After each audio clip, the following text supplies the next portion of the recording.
이차 함수의 그래프 이동에 대한 설명입니다. 지난 시간에는 이차 함수 그래프 기본적인 내용에 대해서 설명을 했는데 이번 시간은 이차 함수 그래프의 이동에 대한 설명입니다. 이동은 Y축 방향으로 이동하는 것, 그 다음에 X축 방향으로 이동하는 것, X, Y축 모두 이동하는 것, 이렇게 크게 세 가지 내용이 있고 각각에 대해서 하나씩 설명하겠습니다. 제일 처음에 Y축 방향으로 이동하는 내용입니다. 이차 함수 Y는 AX제곱, 지난 시간에 설명을 했었는데 그런 기본적인 Y는 AX제곱 그래프에서 Y축 방향으로 이동하는 내용인데요. 여기 그래프 그림을 한번 보시면은 이 기본적인 y는 ax제곱의 그래프가 y축 위아래로 이렇게 이동하는 그래프입니다. 요 빨간 선이 요것이 y는 ax 그래프를 y축 위쪽 방향으로 q만큼 이동한 그래프입니다. 여기 식을 보시면은 이차 함수 y는 ax제곱 그래프를 이차 함수 y는 ax제곱 플러스 q y축 방향으로 q만큼 평행 이동한 이차 함수 식입니다. 이 식을 자세히 보시면 y는 ax제곱에서 요 플러스 q만 달라지는데 결국 이 플러스 q를 하게 되면은 요 y 값의 크기가 q만큼 달라지는 거죠. y 값이 q만큼 위로 올라간 것입니다. 물론 q가 마이너스일 때는 q만큼 아래로 내려가는 거겠죠. 여기서 봐야 될 내용은 y는 ax제곱 그래프에서 요 q만큼 y 값이 달라진다는 내용이죠. 이거를 다시 표로 보면은 y는 ax제곱의 식에서 y축의 방향으로 q만큼 평행 이동한 것은 요 값이 y 값이었는데 이 y 값에서 q만큼 더한 만큼이 다시 y에 그대로 추가가 되기 때문에 y는 ax제곱 플러스 q의 식이 되는 겁니다. q가 바로 y 값에 반영이 되는 거죠. 그 다음에는 x축 방향으로 이동하는 것인데 이 그래프를 보시면 기존의 y는 ax제곱의 기본 그래프에서 x축의 방향으로 p만큼 이동한 겁니다. 이 점이 p만큼 이동해서 이 점으로 가고 원점도 이쪽으로 x쪽으로 p만큼 이동해서 이 점이 됐겠죠. 모든 점들이 다 x축 방향으로 p만큼 이동한 겁니다. 그런 그래프를 표현하는 방법이 y는 a의 x-p의 제곱인데 여기서 달라지는 것은 요 x 대신 x-p로 바뀌었다는 겁니다. 기본 y는 ax 제곱에서 x축으로 p만큼 이동한 식은 x 대신 x-p로 바뀐 거죠.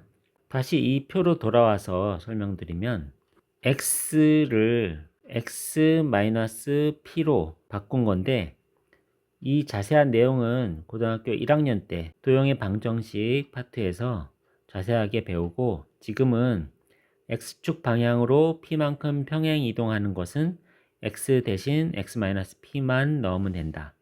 이렇게 일단 알아두시기 바랍니다. 일단 이렇게 문제를 풀고 좀 더 여유가 있으신 분은 이게 왜 이렇게 되는지 더 알아보면 좋겠고 자세한 내용은 고등학교 1학년 때 배우게 됩니다. 궁금하신 분은 고등학교 1학년의 도형의 방정식 파트를 찾아보시면 되겠습니다. 마지막 세 번째로 2차 방정식의 그래프를 x축, y축 방향으로 모두 이동하는 경우 위에서 설명한 두 가지가 같이 합쳐진 경우이죠.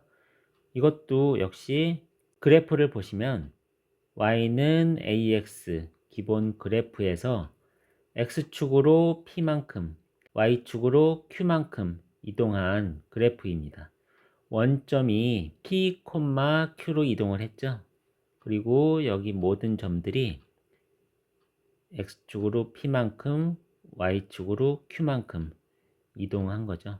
이 표로 돌아와서 y는 ax제곱이 y는 a의 x-p의 제곱 플러스 q로 바뀌었습니다. 위에서 설명한 대로 x축으로 p만큼 이동한 것은 x 대신 x-p를 넣는다고 했죠.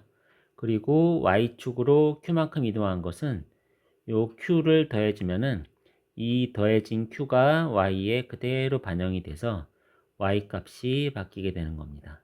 이렇게 위에서 설명한 대로 x축으로 p만큼 이동하고 y축으로 q만큼 이동한 것을 이런 식으로 쓸 수가 있습니다. 위에서 설명한 세 가지를 좀 표로 정리해 봤는데요. 처음에 1번은 y축 방향으로 이동, 두 번째는 x축 방향으로 이동, 세 번째는 x축, y축 모든 방향으로 이동. 함수식은 y는 ax제곱에서 플러스 q만큼 y 값이 커진다는 것이고, 두 번째 y는 ax 제곱에서 x 대신 x-p로 바꿔서 쓴 겁니다.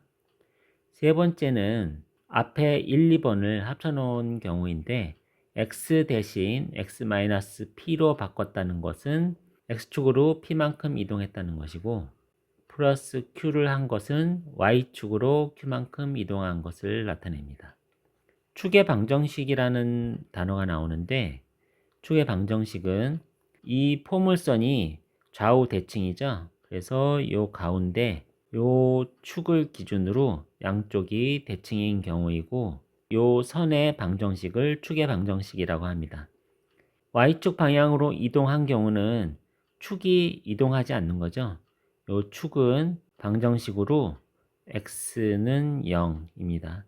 2번의 경우는 x축으로 이동하는 건데 축이 p만큼 이동하겠죠.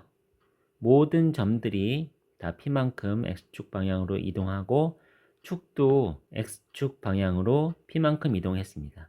축의 방정식이 x는 0이었는데 여기에 축의 방정식은 x는 p가 되겠죠. 요 밑에 있는 내용들은 마이너스인 경우, a의 부호가 마이너스인 경우를 나타낸 것인데 비교해서 참고하시기 바랍니다.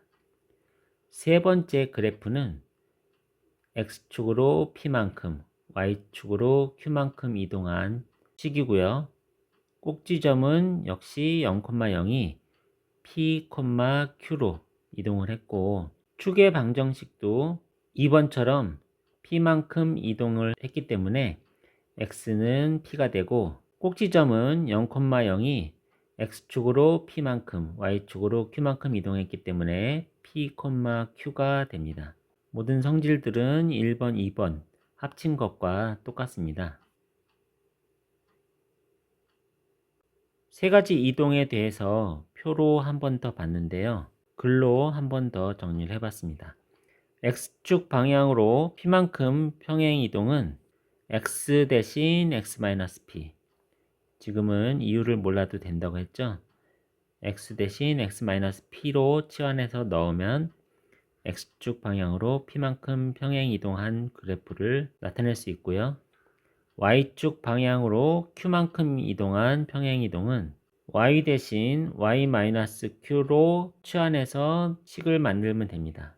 여기 y는 ax제곱을 y 대신 y-q로 치환해서 넣으면 요 마이너스 q가 이쪽으로 이항을 해서 y는 ax제곱 플러스 q가 되죠.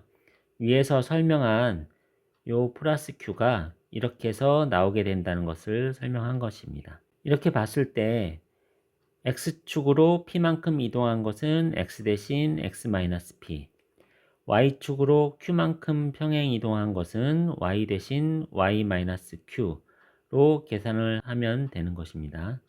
이 방법이 좀 헷갈리신 분은 위에서 설명한 내용대로 이해를 하셔도 상관은 없습니다. 중학교에서는 이 위의 방법을 외워서 문제를 풀면 되고, 앞에서도 얘기했지만 평행이동에 대한 개념은 고등학교 1학년 때 배웁니다. 지금까지 2차 방정식 그래프의 평행 이동에 대한 설명을 했습니다. 이제 마지막 하나 남았는데 마지막까지 집중해 주시기 바랍니다.